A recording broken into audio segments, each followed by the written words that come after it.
Bueno, muy buenas tardes para todos. A continuación les vamos a hablar de cómo llegar o construir ese alcance pedagógico del estudiante mediante ayudas didácticas para su proceso de formación y aprendizaje. Como mi compañera al principio de la presentación mencionó y dio la definición de qué son estas ayudas didácticas o estos materiales educativos, que entendimos que son esas herramientas o instrumentos de apoyo, medios o recursos con las que construimos o seleccionamos con el fin de acercar a nuestros estudiantes al conocimiento y a la construcción de esos conceptos. Por lo tanto, debemos de conocer estos materiales educativos, saber manejarlos y descubrir ese alcance pedagógico que queremos desarrollar para planificarlos como ayudas didácticas. Es por eso que el maestro realiza una revisión y una recopilación de la información bibliográfica pertinente para asimismo seleccionarlo o hacer una jerarquización del tema a que se va a tratar. Define los métodos que puede utilizar, selecciona las actividades y recursos que generen interacciones, pues esta información se puede recopilar de forma textual, que aquí va más que todo influenciar los libros o revistas, auditiva, que son como las entrevistas por medio de la música, por medio de los sonidos, y icónica, que es por medio de gráficos, imágenes, animaciones que estén alusivas a ese tema que vamos a tratar. Bueno, de esta manera tenemos que tener en cuenta los principios de planificación, así como las diferentes fases que se describen para su diseño y los distintos escenarios en que pueden realizarse, brindando así la oportunidad de desarrollar ayudas didácticas o materiales educativos de amplio alcance y de esta forma llegar al conocimiento-aprendizaje del alumno. Entonces, como principios de planificación tenemos en primera instancia el principio de racionalidad. He aquí que el planificador, es decir, el docente, ha de tener un conocimiento previo fundado en bases científicas de la realidad del ámbito y de las personas a las que va a ser destinada esa intervención educativa. Como segundo principio tenemos el de la continuidad. Aquí hablamos de que los elementos que componen esa intervención educativa ha de ser aplicados de una forma continua y sistemática. Cuando hablamos de sistemática quiere decir ordenada y deben estar relacionadas entre sí.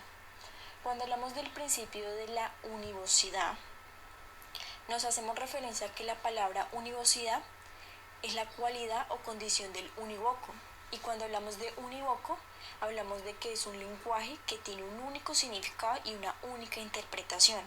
Entonces, este principio nos quiere hablar de que esa intervención educativa ha de hacerse de una forma que todos los términos, todos los conceptos que se van a utilizar puedan ser entendidos en el mismo sentido por todas las personas que están en ese salón de clase o en ese ámbito laboral o en ese centro de salud.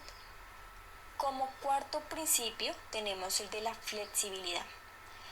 Aquí el docente o el planificador debe ser flexible, permitiendo la introducción de modificaciones necesarias en cualquier momento del proceso educativo.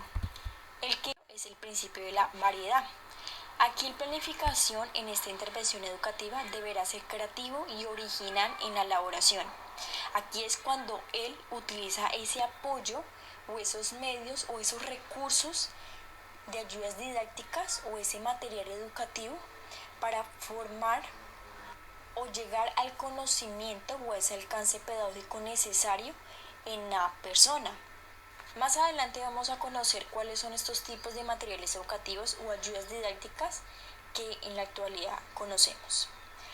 Como sexto principio tenemos el de realismo. Cuando hablamos de realismo, es que esa elaboración educativa o esa intervención ha de partir de un análisis previo y sólidamente apoyado en la realidad del ámbito o en el área en que se va a aplicar. Y como séptimo principio tenemos el de la participación. Aquí el equipo del docente, o sea los estudiantes, han de estar abiertos a la participación de otras personas o entidades. Ya aquí mostraremos que estos escenarios brindan la oportunidad de desarrollar acciones educativas de amplio alcance y de esta forma podemos llegar a esas poblaciones vulnerables específicamente. Por ejemplo, en los casos de los centros escolares, nos ofrece la oportunidad de intervenir sobre los niños y los adolescentes, también en los centros de salud, que allá es donde nosotros promocionamos, prevenimos curación y rehabilitación del paciente. Lo que nosotros más describe este tema es cuando realizamos el plan de cuidado a un paciente que ya va a salir del hospital o de la clínica, en el cual tenemos un conocimiento previo, buscamos información sobre esa enfermedad o sobre cómo tratarla para que el paciente se lleve a su casa ese conocimiento y nosotros lo reflejamos mediante carteles o juegos o figuras que realizamos para ese paciente en específico. Otro escenario es en los centros de trabajo. También nosotros empleamos estos métodos o estos recursos en los barrios muy vulnerables.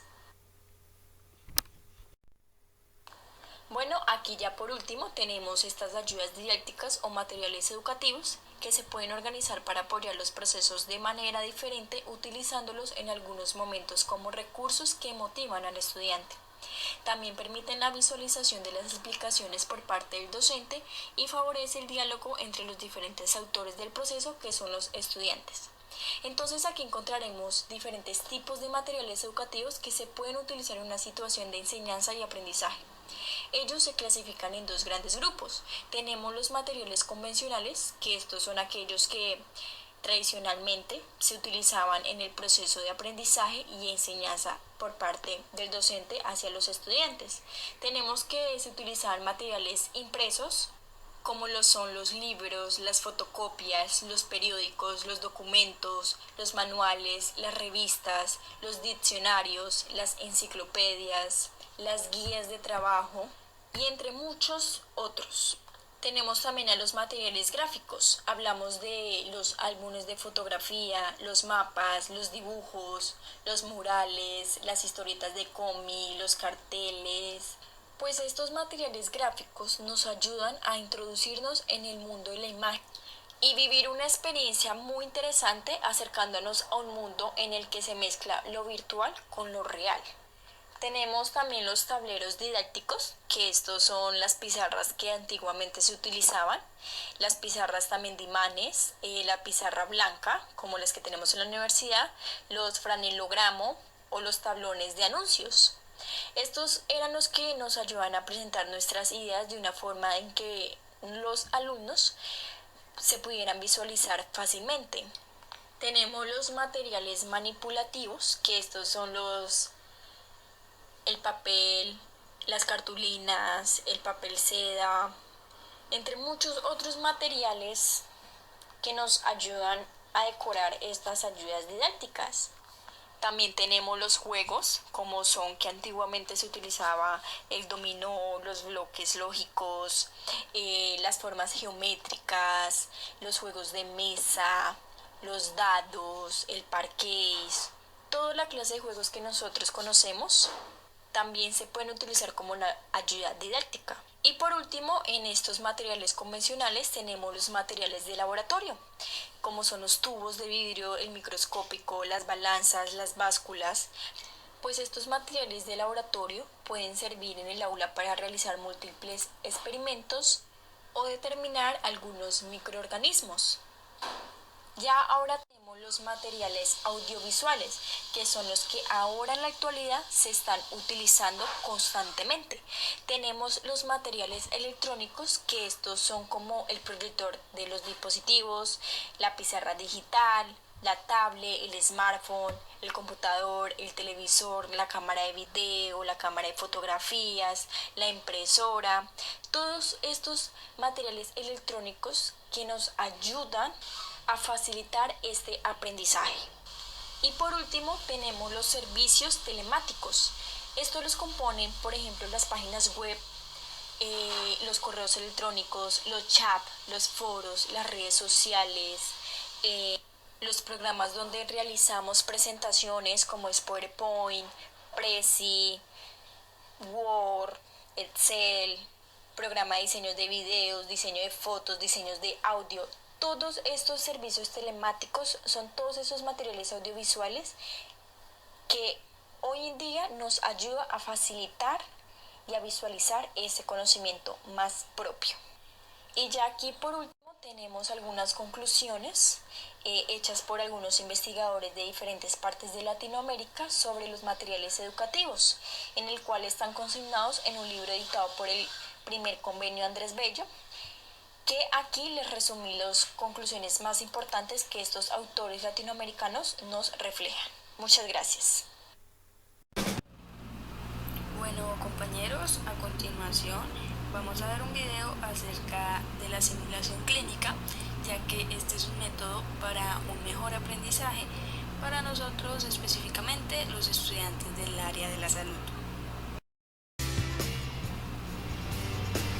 La simulación clínica es un método de aprendizaje trasladado desde otros campos de aplicación. Por ejemplo, el militar y la aviación. Imagínate la cantidad de accidentes que se han evitado gracias a esta metodología, sobre todo en las personas que deben pilotear aviones. La simulación clínica es una técnica de aprendizaje utilizada desde hace casi 4 décadas en el campo sanitario, cuyo papel principal es la adquisición de habilidades y destrezas dentro de un ambiente lo más parecido posible a la realidad. ¿Qué es lo que se ha podido observar gracias a la simulación clínica? 1. Que el aumento del número y de los tipos de simulación puede mejorar el aprendizaje de los estudiantes y profesionales sanitarios en general y permite la mejor utilización de recursos de simulación de una manera más eficiente. Lo otro es que las curvas de aprendizaje basadas en la simulación son mejores que las curvas basadas en entrenamiento clásico, lo que convierte el entrenamiento basado en la simulación una herramienta ideal para afrontar los retos educativos. Ahora hablaremos con Silver, quien nos orientará un poco más en esta metodología. Hola a todos, mi nombre es Silver Angulo, kinesiólogo, actualmente docente de pregrado en la carrera de kinesiología y me desarrollo principalmente en el área de la simulación clínica para área de la salud.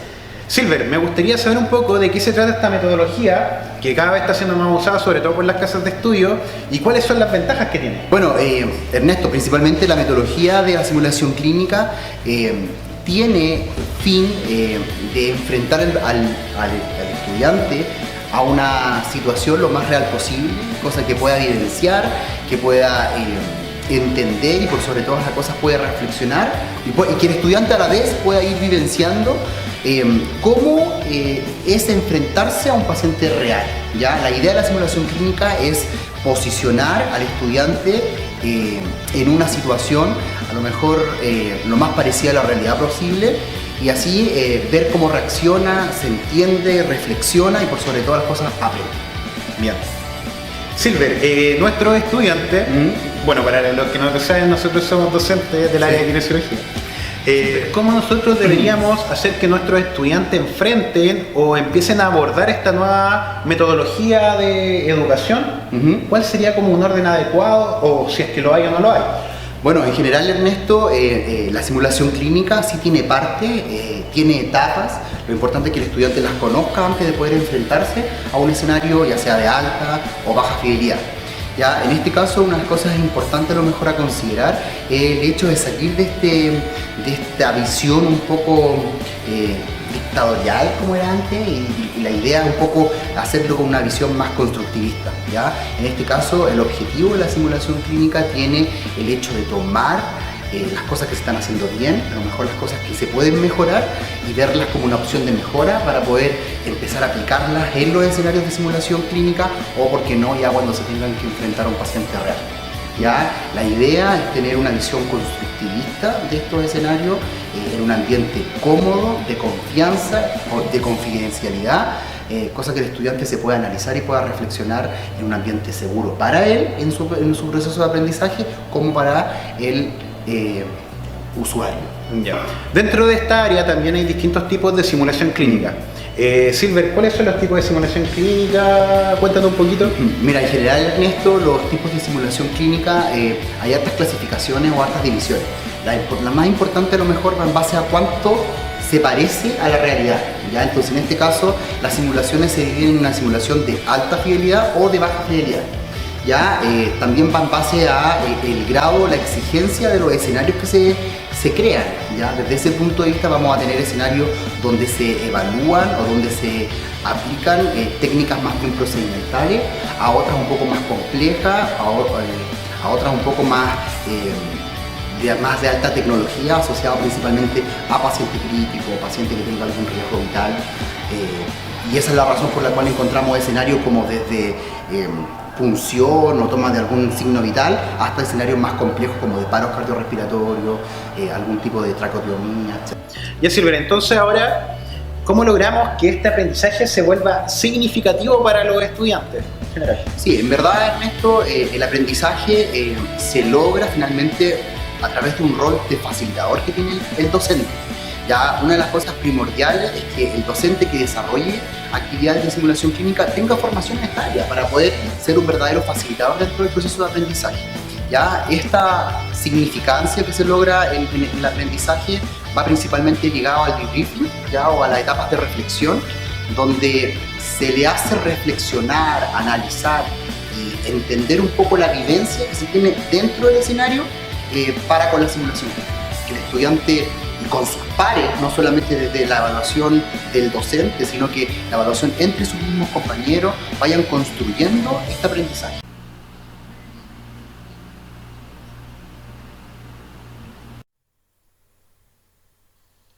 Ok, entonces ya para finalizar nuestro tema, daremos una breve conclusión de la importancia, lo que es el nuevo enfoque y cómo se resume. Entonces, en cuanto a la importancia, vemos y es evidente que las ayudas sensoriales cautivan el interés de los jóvenes. Muchas de estas ayudas dan a los estudiantes la oportunidad de manipular y participar en forma más directa. Permiten que concentren su atención y comprendan con más facilidad los materiales educativos utilizados pues por los maestros o los docentes. Despiertan y desarrollan el interés de los jóvenes y de esta manera motivan al aprendizaje de una forma más efectiva, más concreta. En cuanto al nuevo enfoque, vemos que el material educativo pedagógico es un elemento básico para la motivación del proceso de enseñanza-aprendizaje, ya que establece una relación entre las palabras y la realidad. Y ya para resumir todo, podemos ver que la importancia de los materiales educativos hacen posible la ejercitación del razonamiento y la abstracción para generalizar, favorecer y tener una buena educación de una forma más inteligente y más integral para la adquisición pues de conocimiento. Vemos y como nuestros compañeros lo explicaron, esto es algo supremamente importante debido a que son nuevas las formas y son nuevos los estilos de aprendizaje que tenemos. Muchísimas gracias.